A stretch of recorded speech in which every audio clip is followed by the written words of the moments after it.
Waalaikumsalam warahmatullahi wabarakatuh. Alhamdulillahi rabbil alamin. Assalatu wassalamu ala ashrafil anbiya'i wal mursalin wa ala alihi wa ashabihi ajmain. Bapak, ibu-ibu, kaum muslimin, jamaah subuh yang dimuliakan Allah, kembali kita bersyukur pada Allah atas segala karunia-Nya. Salawat dan salam untuk Nabi kita Muhammad sallallahu alaihi wasallam. Bapak Ibu yang saya muliakan, kita lanjutkan kembali bahasan kita masih di surat Yusuf ayat 3 sampai ayat yang ke-100. Terakhir kita baru sampai ayat yang ke-22, di mana kata Allah, walamma balagha asyuddah atainahu hukman wa ilman. Ketika Yusuf telah mencapai usia sempurna, balagha asyuddah, ada yang mengatakan usianya ketika itu 30 tahun, ada yang mengatakan ketika itu 40 tahun. Karena dalam Al-Quran manusia itu sempurna jadi manusia itu usianya 40 tahun. Itu disebutkan di surat Al-Ahqaf ayat yang ke-15. Jadi manusia itu sempurna jadi manusia kalau dia sudah mencapai usia 40 tahun. Jadi dulu 40 tahun itu belum tua Pak Ibu, dulu. Karena usia manusia panjang-panjang. Nabi Ibrahim 350 tahun, Nabi Nuh 1000 tahun, Nabi Zakaria 150 tahunan. Jadi kalau 40 tahun itu masih muda lah masa itu. Nah kata Allah, Nabi Yusuf ketika mencapai usia matang itu diberikan kesempurnaan fisik dan kesempurnaan akal. Kesempurnaan fisik, ketampanannya Masya Allah. Di masa itu Nabi Yusuf berada di puncak ketampanannya. Dan ketika Nabi Isra dan Mi'raj di langit keempat itu ketemu Nabi Yusuf. Nabi bercerita, saya lihat saudara saya itu Yusuf dalam wujud yang asli ketika hidup di dunia. Dan kata Nabi, wa'tiyalahu satrul husni. Nabi Yusuf itu diberikan Allah ketampanan separuh keindahan semesta. Jadi kalau Bapak Ibu misalnya, karena dalam hadis disebutkan begini, Allah menciptakan keindahan itu 100. Dari yang 199 itu ditahan Allah di sorga, yang satu diturunkan ke bumi. Wabiha tatarahamul khuluq, dari yang satu itulah dibagi-bagi makhluk manusia.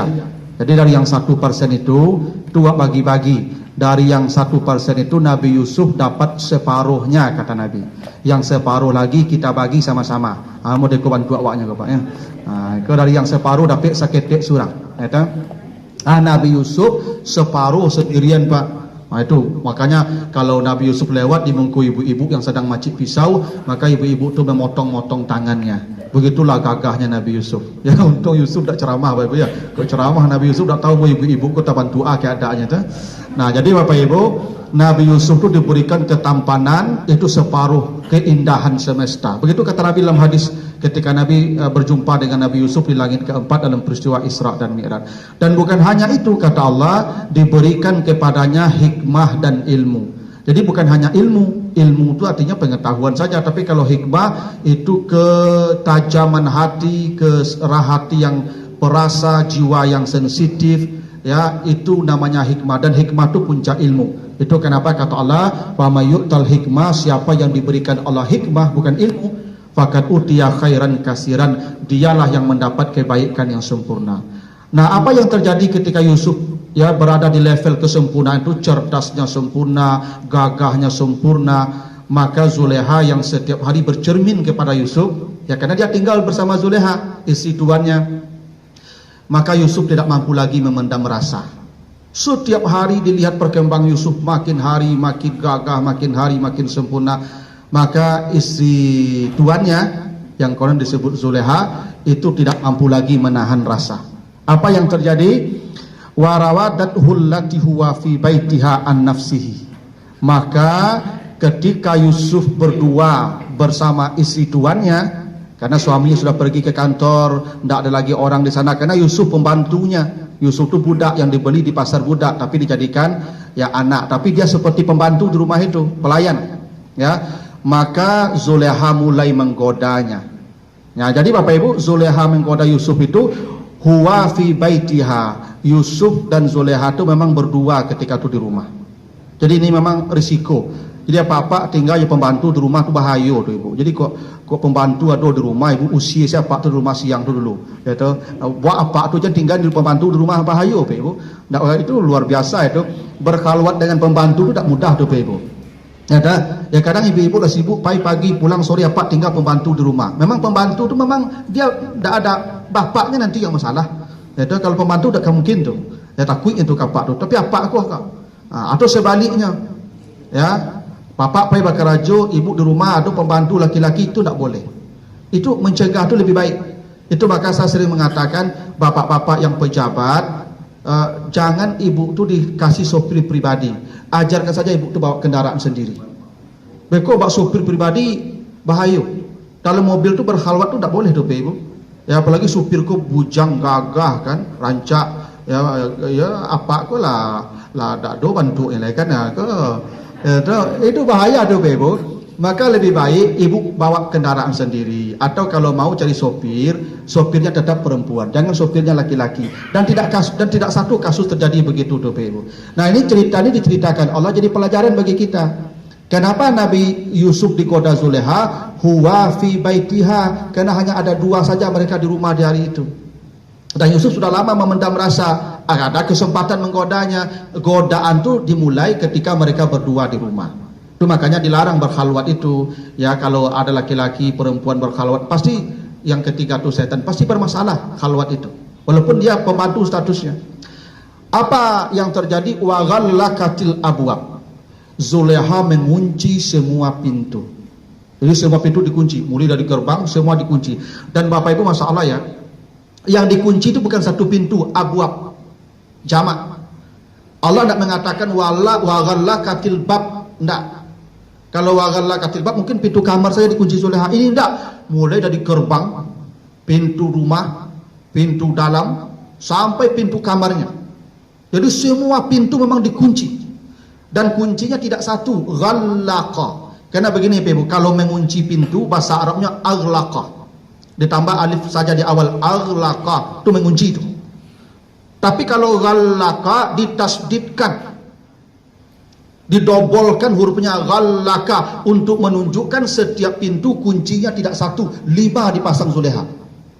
Zaman dulu kan Ibu kan kunci tak boleh kini nak. Kalau kini kan lalu kunci bisa diambil. Tak bisa orang membuka pintu loh. Dulu kan pintu kunci dari dalam, pakai santuang namanya. Santuang Ibu, kayu, di atas disantuang, di bawah disantuang, di tengah disantuang, dulu palang deh di belakang pintu tu. Sehingga zaman dulu kalau apa-apa pulang malam tak bisa buka pintu loh. Enak karena kunci dari dalam. Dan begitu dari dulu tu. Nah, semua kunci dipasang Zulekha. Ini luar biasanya usaha Zulekha. Ya, kalau kunci zaman sekarang yang dibeginikan lalu diambil kuncinya oleh Zulekha, nanti Yusuf tak bisa buka pintu Pak, ketika lari. Kan Yusuf yang buka pintu ketika lari. Karena kuncinya kunci yang dipasang-pasang itu. Kunci yang seperti zaman dulu itu dari kayu, ya dipasang di belakang pintu itu. Tapi semua dikunci oleh Zulekha. Apa kata Zulekha? Hai talak. Inilah saya. Maksudnya dia sudah menyerahkan dirinya, sudah selesai di kamar berdua. Ya, kalau di novel pasti ini ya penceritanya luar biasa Ibu ya. Tapi kena Al-Quran ini kitab suci, bahasanya harus suci. Maka hai talak, cukup berkata inilah aku. Maksudnya itu godanya sudah luar biasa. Tidak bisa dibayangkan di kamar berdua, semua pintu dikunci. Apa yang berlangsung ketika itu? Maka kata Zulekha, inilah saya. Melihat Zulekha seperti itu, apa kata Yusuf? Ma'azallah, aku berlindung kepada Allah. Yusuf begitu, aku berlindung kepada Allah. Begini Ibu, ma'azallah itu kata perlindungan.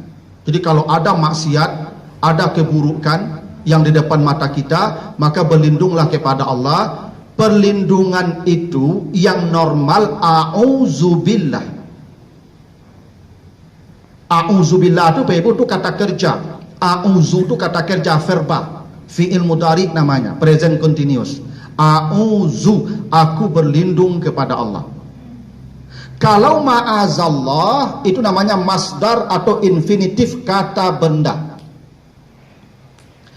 Bapak Ibu coba lihat nanti cerita Maryam. Ketika Maryam dalam kamar, sama Maryam dalam kamar, datang laki-laki gagah. Fatamassalaha basharan sawiyan, datang laki-laki gagah, Yusabana gagah, gagahnya itu pas. Ada orang gagah tidak pas, Pak. Ya. Ini gagahnya pas, basaran sawiyan, gagahnya pas. Karena ada gagah tidak pas. Apa tuh gagah tidak? Cuma hidungnya kurang mancung. Itu batapi itu mah. Aneh batapi itu tidak pas loh. Ya, ibu tuh rancak tidak, tapi pendek. Tapi itu tidak pas loh. Ya dah. Ini gagahnya pas dan datang ke kamar Maryam. Laki-laki itu maksudnya malaikat Jibril itu menyamar itu. Apa kata Maryam? Nanti di ayat 18 baca surat ya Maryam. A'udzu bika a'udzu birrahmani minka in kunta taqiyan. A'udzu di situ Pak. Aku berlindung kepada Allah dari engkau. A'udzu birrahman minka. Tapi kalau Yusuf berlindung dari Zuleha, berlindung kepada Allah dari godaan Zuleha, ma'azallah. Beda ya. Perempuan berlindung dari godaan laki-laki, a'udzubillah, a'udzubirrahman. Kata kerja. Kalau laki-laki berlindung dari godaan perempuan, ma'azallah, kata benda. Bagus itu. Kata kerja sifatnya temporal. Karena kata kerja itu punya batasan waktu. Masa lalu, sekarang, akan datang. Ada limit waktu. Itu sifat verbal kata kerja. Kata benda mutlak. Tidak ada ikatan waktu dengan kata benda. Dia bersifat mutlak. Tidaklah sekarang, tidak yang akan datang, tidak masa lalu. Mutlak sifat kata benda. Kata kerja ada batasan waktu. Apa makna itu Pak Ibu? Kenapa Maryam ketika datang laki-laki ke kamarnya, dia menggunakan kata kerja a'udzubillah, a'udzubirrahman. Ketika Yusuf digoda ibu-ibu, ma'azallah. Untuk menunjukkan godaan perempuan itu memang lebih dahsyat dari godaan laki-laki. Laki-laki memang punya daya tarik kalau dia gagah, tapi tidak sedahsyat tarikan ibu-ibu. Itu kenapa a'udzubirrahman ketika laki-laki yang menggoda. Kalau perempuan yang menggoda, ma'azallah. Itu kenapa kalau ibu-ibu salat lewat laki-laki di depan ibu, ibu lanjutkan salat ibu. Kalau kami salat lewat ibu-ibu, maka batal salat kami. Itu hadisnya begitu Pak. Bila seorang laki-laki salat, dia tidak pakai sutra, lewat anjing hitam, lewat perempuan. Ini bukan menyamakan ibu dengan wawa hitam ya. Jangan salah paham. Memang begitu punya hadisnya. Ya. Kenapa ya ketika Nabi ditanya, kenapa kalau anjing hitam lewat batal salat? Itu setan yang lewat. Itu kata Nabi begitu, itu setan yang lewat. Maka ulangi. Ya. Kalau perempuan ditanya, kalau perempuan lewat, kok batal salatnya? Karena induknya. Ya. Ya. Karena godaan itu luar biasa pada perempuan, laki-laki tidak. Ya. Laki-laki itu memang ada memang laki-laki yang punya daya tarik bagi perempuan, tapi tidak sedahsyat tarikan perempuan. Itu kenapa dengan setan pun a'udzubillahi minasyaitonirrajim, bukan ma'azallah. Untuk menunjukkan godaan ibu-ibu melebihi godaan setan. Setan itu ibu, setan itu ringan godaannya. Dia hanya mewaswas, allazi yuwaswisu fi sudurin nas. Dan setan itu kata Allah, inna kaida syaitan kana dha'ifan. Nanti baca di An-Nisa 76, setan itu lemah. Tapi di Yusuf 30 apa kata Allah di surat Yusuf 30, inna kaidakunna azim. Tipu daya, bujuk rayu atau godaan perempuan itu sangat dahsyat. Ya, godaan perempuan itu dahsyat kata Allah. Godaan setan itu lemah. Maka setan kalau datang Pak menggoda kita, datang dia mewaswas, baca saja auzubillah, auzubillahi minasyaitonir. Pasti dia lari dia langsung. Kalau ibu-ibu datang baca auzubillah Pak, sejum juga Pak, tak taluk dia auzubillah ibu-ibu kalau Pak. Ya itu. Taluk ibu-ibu dia auzubillah Pak. Ya. Itu kenapa ketika Yusuf berlindung dari gangguan perempuan, dia menggunakan infinitif kata benda, ma'azallah. Ketika Maryam didatangi laki-laki gagah di kamarnya, dia berlindung pula kepada Allah, tapi kata kerja a'udzubirrahman, bukan ma'azallah, a'udzubirrahman. Masalah Bapak ya. Makanya perempuan itu memang luar biasa godaannya. Maka hati-hati Ya toh, hati-hati dengan godaan perempuan tu, makanya tidak boleh berkhalwat. Tuh, kuncinya situ tadi tu. Nah, lalu kata Yusuf ketika itu, maka laqad hammat bihi wa hamma biha. Sebenarnya itu bukan hanya Zuleha yang berhasrat kepada Yusuf, Yusuf pun sama. Ini menunjukkan Yusuf itu menolak Zuleha bukan karena dia bukan laki-laki tidak normal, dia normal, anak muda yang hormonnya di puncak pertumbuhannya, yang syahwatnya tinggi. Biasa laki-laki semua begitu. Bukan Yusuf punya kelainan, tidak, dia normal. Makanya Zuleha suka dengan Yusuf, Yusuf pun sebenarnya suka dengan Zuleha. Laula arra'a burhana rabbi, andai dia tidak melihat burhan dari Tuhannya, maka dia sudah melakukan kemaksiatan. Jadi Bapak Ibu, burhan ini ada beberapa pendapat. Satu, dia ketika itu katanya melihat bapaknya. Ketika Zuleha, mohon maaf, membuka pakaiannya, dia melihat bapaknya, maka dia lari. Ada yang mengatakan setan yang dia lihat, maka dia lari. Ada yang mengatakan neraka yang dilihat, dia lari. Tapi begini Ibu, ada sesuatu yang tidak dilihat Zuleha, yang Yusuf melihatnya sendiri, dan itu yang disebut burhan. Karena begini Ibu, Yusuf ini makanya di ayat 24 itu nanti di akhirnya, innahu min ibadinal mukhlasin. Yusuf itu adalah hamba kami yang diikhlaskan Allah. Begini Ibu, orang ikhlas bahasa Arabnya mukhlisin. Ya, wa ma umiru illa liya'budullah mukhlisin. Orang yang ikhlas itu bahasa Arabnya mukhlisin. Nabi Yusuf tidak mukhlisin, mukhlasin. Beda ya? Beda tuh Pak. Kalau mukhlisin itu isim fa'il namanya, dia yang berusaha ikhlas. Itu mukhlisin, dia yang aktif, dia yang berusaha menjadikan dirinya ikhlas. Kalau mukhlasin isim maf'ul, Allah yang mengikhlaskan dia. Allah yang memilihkan dia menjadi orang ikhlas. Dia tidak berusaha ikhlas, tapi Allah yang menjadikan dia ikhlas. Itu bedanya mukhlisin dan mukhlasin. Dalam Al-Quran Bapak Ibu, ada 3 manusia yang disebut mukhlasin. 1, Nabi Khidir di surah Al-Kahfi, innahu min ibadinal mukhlasin. 2, Nabi Isa, nanti ada di surah An-Nisa, innahu min ibadinal mukhlasin. Yang ketiga Nabi Yusuf, innahu min ibadinal mukhlasin. Sama. Dan Bapak Ibu, ketiga orang ini ternyata memiliki kemampuan yang sama. Mukhlasin itu ada Nabi Khidir, ada Nabi Yusuf, ada Nabi Isa, dan ketiga-tiganya memiliki kesamaan dalam kelebihan. Apa yang mereka miliki? Mereka sama-sama mampu melihat sesuatu yang tidak dilihat oleh orang banyak. Tuh, mereka sama. Makanya begini, Nabi Khidir, kenapa diperbaiki rumah yang dia minta minum tidak dikasih minum? Karena di bawah rumah itu ada timbunan permata. Ada emas yang ditimbun bapak yang punya rumah itu, yang tidak kasih minum itu. Itu membuat Nabi Musa marah. Kita minta minum tidak dikasih, lalu rumahnya diperbaiki. Terakhir dikasih tahu oleh Nabi Khidir, itu rumah anak yatim punya, bapaknya orang saleh, dan bapaknya pernah meletakkan harta di bawah rumah itu ditimbun. Saya perbaiki rumah itu supaya rumah tetap bertahan di sana, anaknya sampai dewasa di sana, dan itu Allah akan berikan harta itu nanti ketika mereka dewasa. Kenapa dia melihat ada timbunan harta di bawah tanah? Karena dia min ibadinal mukhlasin, dia mampu melihat sesuatu yang tidak dilihat oleh orang banyak.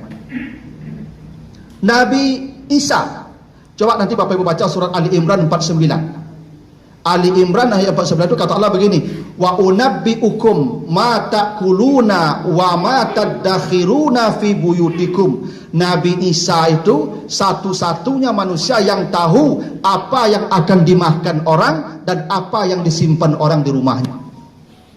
Nabi Isa itu kata Allah, kalau lewat di kadai Pak, di lapau, ada kerupuk dalam plastik, Nabi Isa bisa magi namo kerupuk itu. Sebab nama kita sudah ada tercatat di kerupuk itu. Orang tidak akan mengambil kerupuk kecuali yang namanya ada di sana. Percayalah Pak Ibu, itu makhluk rezeki tidak akan tertukar Pak Ibu. Yang tidak tercatatkan nama kita, kita tidak akan memakannya. Makanya ibu misalnya ibu punya onde-onde nak, lah dia makan onde-onde, kalau dah mangango, tiba cucu, nek minta onde-onde, waang leh, tak itu. Itu namanya di situ Pak. Karena nama cucu kita ada di onde-onde itu, bukan nama ibu bapak itu. Iya, itu kan bara banyak kantong asuh itu. Makan tuh, bapak ibu hanya akan mendapatkan yang nama bapak ibu ada di sana. Yang namanya ada di sana, tidak akan dapat. Dan kenapa yang ini diserahkan ke bapak ibu? Kan banyak bungkusan, karena nama bapak ibu ada di sana. Begitu tuh Pak. Maka soal rezeki jangan khawatir. Yang di dasar lautan pun bapak ibu akan diantarkan ke rumah kita kalau itu dicatatkan nama kita di situ. Itu yang disebut wafis sama iris kukup wama tu'adun. Di langit Allah catatkan rezeki kita. Sudah ada nama kita di situ Bapak Ibu. Makanya ikan di laut itu sebanyak entah. Baku ikan kau masuk ke rumah ibu. Baku ikan kau masuk ke kuali ibu. Baku ikan kau nani ke piring ibu. Nama ibu ada di situ. Dan Nabi Isa satu-satunya yang tahu itu. Kenapa dia tahu? Min ibadinal mukhlasin. Dia hamba Allah yang mukhlasin. Dan Nabi Isa juga tahu apa yang disimpan di rumahmu. Nabi Isa kini bisa menakut isi tas ibu-ibu. Para piti dalamnya, para ameh dalamnya, para di rumah ibu ada ameh, di ameh ibu simpan. Nabi Isa mengetahui itu.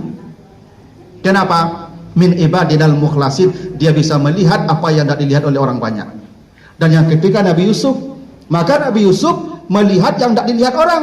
Ketika di kamar, dia lihat sesuatu yang buat dia lari, yang Zulekha tidak melihat. Ketika di penjara nanti, ada kawannya bermimpi, yang satu dipatuk burung kepalanya, yang satu ya memaras anggur, engkau nanti akan begini, pas seperti itu. Nanti bermimpi raja, 7 tahun akan terjadi begini-begini. Kenapa Nabi Yusuf tahu 7 tahun ke depan?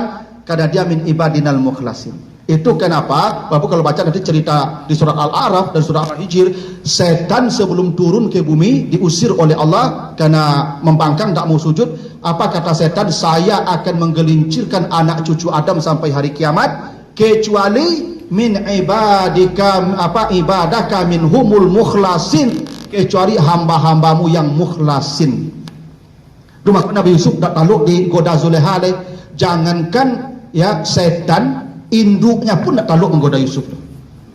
Ya, Zulekha itu induk setan tu. Ya. Kan godaan perempuan lebih hebat di godaan setan tadi itu. Kenapa? Karena setan sudah angkat bendera putih dari orang al-mukhlasin.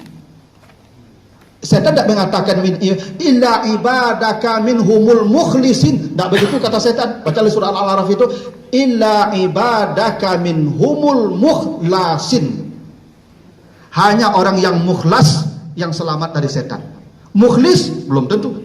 Mukhlas yang selamat. Itu contohnya Nabi Khidir, itu contohnya Nabi Isa, itu contohnya Nabi Yusuf. Dan memang Nabi Isa begitu. Dulu neneknya, ibunya Maryam, ketika Maryam lahir, apa doa ibu Maryam itu? Inni u'izuha bika wa zurriyataha minasyaitonir rajim. Ya Allah, lindungi anak saya ini dan keturunannya dari setan. Itu maka Nabi Isa tak taluk di setan ya Ibu. Karena neneknya berdoa dulu. Dan memang setan mengatakan begitu. Saya tidak akan bisa datang lagi kalau hamba engkau sudah mukhlasin. Nah Nabi Yusuf begitu. Maka Yusuf itu yang membuat Nabi Yusuf lari, ya, dan selamat dari al-fahsya kata Allah. Itu baru ayat 24 Bapak Ibu ya. Ayat 25-nya belum nih, masih panjang. Nanti habis Ramadan, sudah setelah Ramadan lagi itu Pak. Ya karena waktu cuma 20 menit Bapak Ibu, kita cukupkan sampai ayat 24 dulu. Kalau ada pertanyaan saya persilahkan. Silakan Pak. Tapi kita auzubillahi minasyaitonir rajim. Tetap itu doang kita pakai, tidak setan. Tidak ada atas nama perempuan dan lelakinya. Tetapi kenapa tadi ada digoda Yusuf oleh Zulekha tadi dan Maryam digoda lelaki tampan tadi.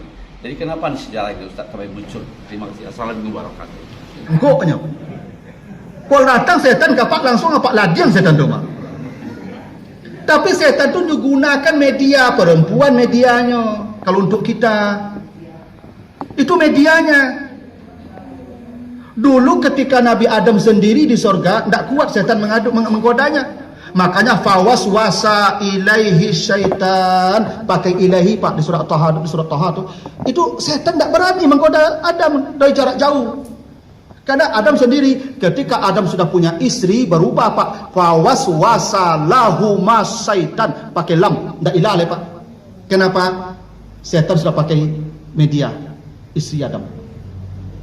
Istri Adam. Makanya ibu-ibu, bukan setan, medianya. Iya. Media. Itu kenapa setan, nanti baca di Al-A'raf ayat yang ke-17. Setan itu bersumpah, "Sumala atiyannahum min baini aydihim ya wa khalfihim wa an aymanihim wa an shama'ilihim." Apa kata setan? Saya akan mendatangi manusia. Dia mendatangi kita, Pak.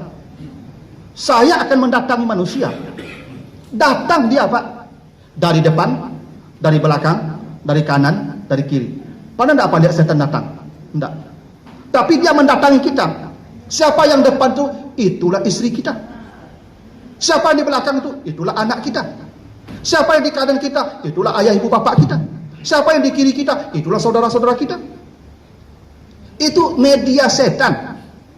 Saya Pak punya ada jamaah saya Pak. Dia mau tobat. Ustaz, saya mau berhenti bekerja di leasing. Karena dia sudah pelajar begini-begini, ternyata leasing itu banyak kezaliman Ustaz. Saya tidak mau bekerja di sana. Bagus, hijrah, pindah. Entah berapa waktu datang lagi dia, Pak Ustaz, saya tidak jadi hijrah, saya tidak jadi berhenti. Kenapa? Istri saya belum siap. Tuh setan. Itu buktinya. Itu buktinya. Setelah dimusyawarahkan si istri belum siap Ustaz. Itu buktinya tuh. Enggak. Jadi betul yang menggoda itu setan, tapi dia tidak datang langsung Pak. Tidak head to head setan dengan kita Pak. Ada medianya. Ada medianya. Media itulah. Ya, kalau untuk ibu-ibu, laki-laki gagah tadi seperti Maryam.